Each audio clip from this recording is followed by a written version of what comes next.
ఆమరణ నిరాహార దీక్షలు చేసిన కూడా సందర్భాలు ఉన్నాయి. ఆ స్పిరిట్ను తీసుకోవాలి తప్ప వాళ్ళు 64 ఉన్నారు, మేము 39 మంది ఉన్నాం, మేము అచ్చోసిన ఆంబోతుల్లాకున్నాం, మేము పోడియంలోకి వచ్చి కుస్తీలు కొట్లాడతాం, ఈ రకమైన భాష వారి గౌరవానికి కానీ ఈ సభను నడిపించుకోవడానికి కానీ సహకరించదు. రెండవ అంశం, పదే పదే గత పాలన గురించి గత ప్రభుత్వాల గురించి మాట్లాడుతున్నాను. సరే, వారు ఏం మాట్లాడతారో మొత్తం విన్నాక రిప్లై చేద్దాం అనుకున్నాను. కాకపోతే నా రిప్లై కోసం వారు తహతహలాడుతున్నారు. గత పాలనలో యూత్ కాంగ్రెస్ వైస్ ప్రెసిడెంట్గా కల్వకుంట్ల చంద్రశేఖరరావుకు అవకాశం ఇచ్చిందే కాంగ్రెస్ పార్టీ. సింగిల్ విండో డైరెక్టర్గా ఎన్నికల్లో పోటీ చేయడానికి ఇస్తే కాంగ్రెస్ పార్టీ తరఫున నిలబడి ఓడిపోయిందే చంద్రశేఖరరావు. గత పాలనలో ఎంపీగా గెలిపించిందే కాంగ్రెస్ పార్టీ. గత పాలనలో షిప్పింగ్ మినిస్టర్ ఇచ్చిందే కాంగ్రెస్ పార్టీ. ఆ తర్వాత కార్మిక శాఖ మంత్రి ఇచ్చిందే కాంగ్రెస్ పార్టీ. అంతెందుకు ఇక్కడ సభ్యుడు ఉన్నాడు, వారు కూడా వారి కుటుంబ సభ్యులే. ఎమ్మెల్యే కాకుండానే మంత్రిని చేసి తర్వాత ఎమ్మెల్యేగా ఎన్నిక చేయడానికి సహకరించిందే కాంగ్రెస్ పార్టీ. ఈరోజు వాళ్ళు ఏ పేరైతే వినోద్ అనుకుంటున్నారో ఆ రాజశేఖర రెడ్డి గారే ఆ మంత్రివర్గంలోనే గత ఆర్థిక శాఖ మంత్రి, సిద్దిపేట ఎమ్మెల్యే గారు ఎమ్మెల్యే పదవి లేకుండా మంత్రిగా ప్రమాణ స్వీకారం చేసిండ్రు. రాజశేఖర రెడ్డి గారి నాయకత్వమే దేశానికి బలమైన నాయకత్వం అని అందులో పనిచేసిండ్రు. మూడవది, పోతిరెడ్డిపాడు పొక్క పెద్దది చేసినప్పుడు కీర్తిశేషులు నాయన్ నరసింహారెడ్డి గారు కడప జిల్లా ఇన్ఛార్జ్ మినిస్టర్. ఆ రోజు కొట్లాడింది పోతిరెడ్డిపాడు మీద కీర్తిశేషులు పి జనార్దన్ రెడ్డి గారు. పోతిరెడ్డిపాడు పొక్క పెద్దది చేసినప్పుడు ఇక్కడ ఉన్నోళ్ళు ఎవరు ప్రాణత్యాగాలు చేస్తామని ఎవరు కొట్లాడలే, ఎవరు మాట్లాడలే. సొంత పార్టీ సొంత ప్రభుత్వం ఉన్న తెలంగాణ ప్రజల హక్కులను భంగం కలిగించొద్దు, కృష్ణానది జలాలలో మా వాటా మాకు ఉండాలి, మా వాటాను ఎవరు తీసుకెళ్ళినా మేము ఒప్పుకోమని కొట్లాడింది ఆనాటి నాయకుడు పి జనార్దన్ రెడ్డి గారు మాట్లాడినారు తప్ప వీళ్ళు కాదు. కాబట్టి ఈరోజు వీళ్ళందరూ ఏ పాలకుల గురించి మాట్లాడుతున్నారో ఆ పాలకులు ఇప్పుడు మాట్లాడుతున్న పెద్దలు ఎట్లెమ్మెల్యేనరు? వాళ్ళ తండ్రి గారి గురువైన చంద్రబాబు నాయుడు గారి పార్టీతో పొత్తు పెట్టుకుంటే ఆ పార్టీ మద్దతుతో ఆ కడువ కప్పుకొని సిరిసిల్లలో కష్టపడి పనిచేసి నిర్మించుకున్న చీమలు పెట్టిన పుట్టలో పాములు దూరినట్టు కేకే మహేందర్ రెడ్డి అక్కడ పార్టీని నిర్మించుకొని తెలంగాణ ఉద్యమంలో పాల్గొని తెలంగాణ ఉద్యమంలో ముందు భాగం నుండి నిలబడి కొట్లాడితే ఎన్ఆర్ఐ అంటే నాన్ రిలయబుల్ ఇండియన్ కింద మేనేజ్మెంట్ కోటాలో ఇక్కడికి వచ్చి టికెట్ తీసుకొని అక్కడ ఆ కేకే మహేందర్ రెడ్డి గారిని అన్యాయం చేసి ఈరోజు ఇక్కడికి వచ్చిర్రు. కాబట్టి ఈరోజు గతం గురించి అధ్యక్ష, ఒకవేళ మా మిత్రులకు వాళ్ళకు అంతగా గతం గురించి చర్చించాలనే ఆలోచన ఉంటే ఒక రోజు మొత్తం తమరు సమయం ఇవ్వండి. తప్పకుండా జూన్ 2, 2014 కంటే ముందు జరిగిన 55 సంవత్సరాల పరిపాలన మీద సంపూర్ణమైన చర్చ ఇక్కడ పెడదాము. ఈరోజు ఇక్కడ జరుగుతున్న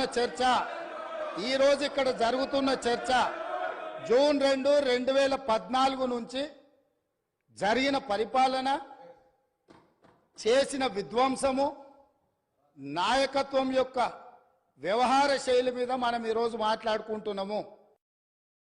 కాబట్టి వారికి గతం గురించి చర్చించాలనే కోరిక ఉంటే మాకు ఎలాంటి అభ్యంతరం లేదు. గతంలో జరిగిన పరిపాలనలో ఇక్కడున్న వాళ్ళకి చాలా మందికి పాత్ర లేకపోవచ్చు, కానీ అక్కడున్న వాళ్ళకు చాలా మందికి పాత్ర ఉంది. ప్రత్యక్షంగా మంత్రులు చేసిండ్రు. అక్కడున్న నాగేందర్ గారు, ఆ పక్కనున్న శ్రీనివాస్ యాదవ్ గారు, ఆ పక్కనున్న హరీష్ రావు గారు, అక్కడున్న కడియం శ్రీహరి గారు, ఆ పక్కనున్న పోచారం శ్రీనివాసరెడ్డి గారు, ఆ పక్కనున్న గంగుల కమలాకర్ గారు, అన్ని పేర్లు మొత్తం అన్ని లిస్టు చదువుతా. వీళ్ళందరూ కూడా ఈరోజు వారు ఏదైతే పాపాలు జరిగినాయి అంటుండ్రో ఆ పాపాలలో సంపూర్ణమైన భాగస్వామ్యం వాళ్ళదే ఉన్నది. వరంగల్ ప్రాంతంలో జరిగిన ఎన్కౌంటర్లకు ఎవరి కారణమని చర్చ ఉంది అధ్యక్ష? ఈరోజు వారే మాట్లాడుతున్నారు. ఏమని గవర్నర్ ప్రసంగంలో మొత్తం కాంగ్రెస్ పార్టీ మేనిఫెస్టోనే పొందుపరిచిండ్రని చాలా సీనియర్గా పనిచేసిండ్రు మంత్రులుగా. గవర్నర్ గారి ప్రసంగము పార్టీ యొక్క ఎన్నికల మేనిఫెస్టోను మంత్రివర్గంలో చర్చించి మా ప్రభుత్వం యొక్క భవిష్యత్ కార్యాచరణను మంత్రివర్గం ఆమోదం చేసిన తర్వాతనే గవర్నర్ గారు ప్రసంగిస్తారు. పరిపాలనలో అనుభవం ఉన్న వాళ్ళు, గతంలో ఈ రకమైన నిర్ణయాలు చేసిన వాళ్ళు కూడా ప్రజల్ని తప్పుదోవ పట్టించడానికో లేకపోతే వాళ్ళ యజమానులను సంతోషపెట్టడానికో ఎందుకు మాట్లాడుతున్నారో నాకైతే తెలియదు. నేను సభ్యుడికి సూచన చేస్తున్నా, నేను చాలా విషయాలు ప్రస్తావించిన, తప్పకుండా సావధానంగా 5 సంవత్సరాలు సమయం ఉంది, సంపూర్ణంగా ఎక్స్రే తీసినట్టుగా ఎక్కడెక్కడ ఏమేమి ఉన్నాయో అన్నిటిని వివరిస్తాం. మా ఆర్థిక మంత్రి గారు, డిప్యూటీ సీఎం గారు జరిగిన విధ్వంసం ఏంది, ఆర్థిక నేరమేంది, అన్ని విషయాలు ఈ సభలోనే తమరి అనుమతి తీసుకొని చర్చకు పెట్టి వాటన్నిటిని విశ్లేషిద్దాం. మేము సిద్ధంగా ఉన్నాం. సంవయనం పాటించి ఈరోజు గవర్నర్ గారి ప్రసంగానికి సంబంధించిన మీకు మనసు ఉంటే, తెలంగాణను అభివృద్ధి చేసుకోవాలన్న ఆలోచన ఉంటే అభినందిస్తూ మీరు ముందుకు రండి. లేదు మేము ఇట్లనే ఉంటామంటే పిల్లి శాపనార్థాలకు ఉట్లు తెగిపడవు. ఈ శాపనార్థాలు పెడుతూనే ఉంటారు జీవితకాలం.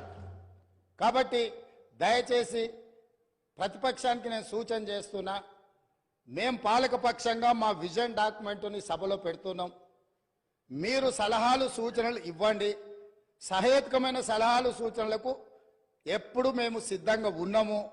ఎందుకంటే ప్రతిపక్షాలను గౌరవించడం అనే సాంప్రదాయం కాంగ్రెస్ పార్టీకి మొదటి నుంచి ఉంది, ఇప్పుడు కూడా ఉంది. ఆ సాంప్రదాయాన్ని కొనసాగిస్తామని మీ ద్వారా వారికి తెలియజేయదలుచుకున్నాం.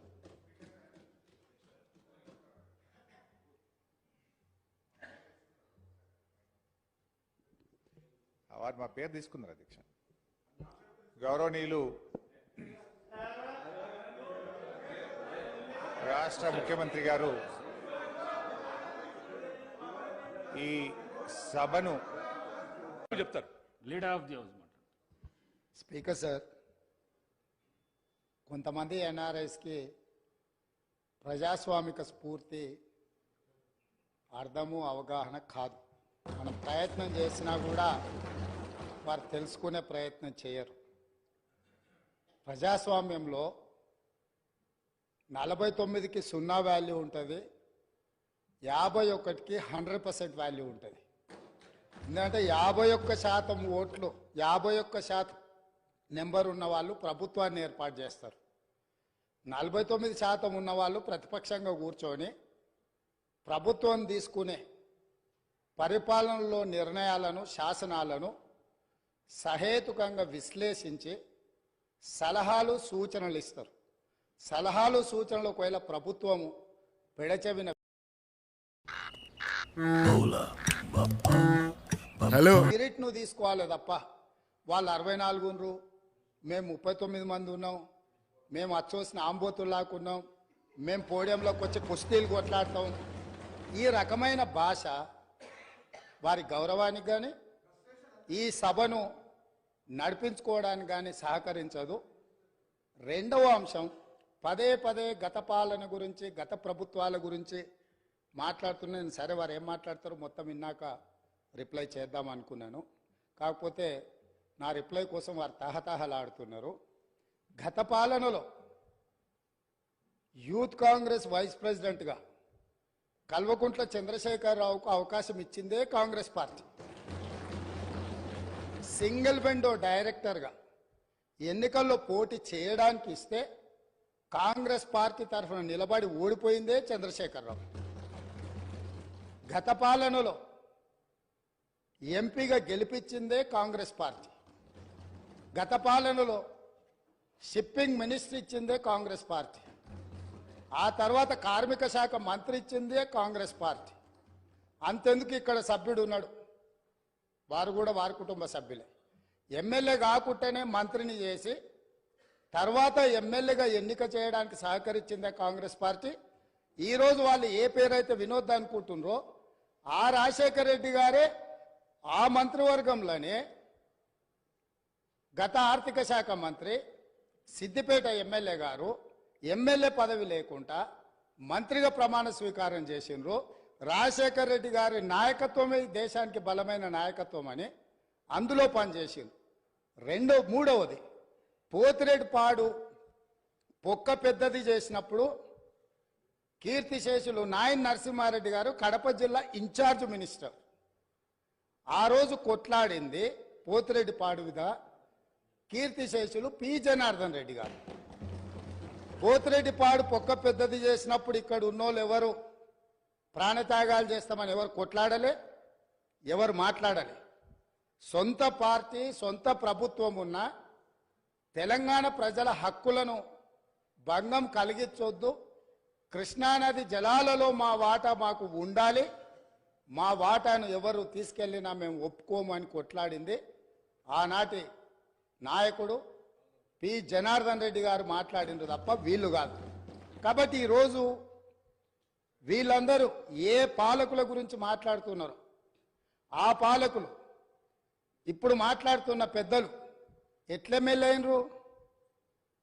వాళ్ళ తండ్రి గారి గురువైన చంద్రబాబు నాయుడు గారి పార్టీతో పొత్తు పెట్టుకుంటే ఆ పార్టీ మద్దతుతో ఆ కడువ కప్పుకొని సిరిసిల్లలో కష్టపడి పనిచేసి నిర్మించుకున్న చీమలు పెట్టిన పుట్టలో పాములు దూరినట్టు కేకే మహేందర్ రెడ్డి అక్కడ పార్టీని నిర్మించుకొని తెలంగాణ ఉద్యమంలో పాల్గొని తెలంగాణ ఉద్యమంలో ముందు భాగం నుండి నిలబడి కొట్లాడితే ఎన్ఆర్ఐ అంటే నాన్ రిలయబుల్ ఇండియన్ కింద మేనేజ్మెంట్ కోటాలో ఇక్కడికి వచ్చి టికెట్ తీసుకొని అక్కడ ఆ కేకే మహేందర్ రెడ్డి గారిని అన్యాయం చేసి